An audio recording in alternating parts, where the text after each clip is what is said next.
we're back. So for video 2, we're going to actually take a sequence and write ourselves a little equation to represent it.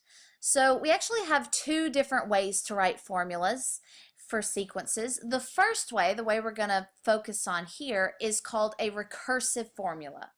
So now instead of using x and y's, we're going to be using a sub n and n, where a sub n is kind of like your f of x or your y.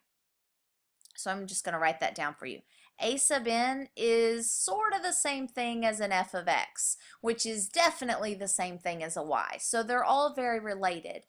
The same way that x, well, we use x for both the y and the f of x. X is kind of like your n. So they're similar in concept. Now, the formulas we're going to be using here are on the formula sheet. This is the first time you've really gotten to use that formula sheet that's at the front of all of your packets. So we have this little symbol here to let you know when you see a formula that is going to be available on the formula sheet. Okay, so you don't have to memorize this crazy looking thing because it's on your formula sheet. So the recursive formula for an arithmetic sequence looks like this. And in this formula, this part is not on the sheet.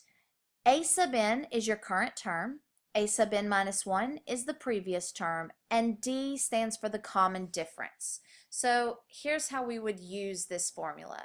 In this sequence, I've got 3, 6, 9, 12, and 15. What's happening each time is I am adding 3.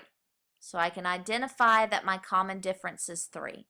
If I wanted to write the recursive formula to represent that, it would be a sub n. So to find a new term, I take the term before it and I add 3. Basically, your a sub n is going to stay the same. Your a sub n minus 1 is going to stay the same. All you're replacing is that common difference. That's the only thing that's going to change when you're dealing with the recursive formula. So the other thing this asks for is to find a sub 7.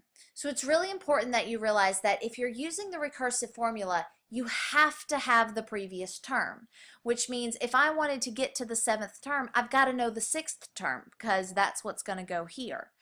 So in order to do that, what I'm going to do is I'm just going to keep following the pattern. This is my first term, second term, third term, 4th term, and 5th term. If I want to get to term 6, I'm going to add 3 and end up with a sub 6 equals 18, and add 3 again and end up with a sub 7 equals 18 plus 3, which is 21. So a sub 7 is equal to 18 plus 3, which is 21, because I took the previous term, which was 18, and I added 3 to it. All right, you guys go ahead and try writing a couple of recursive formulas and then continue on with the pattern until you get to a sub 7, and then I'll see you on the other side where I will show you an easier way to get higher term numbers.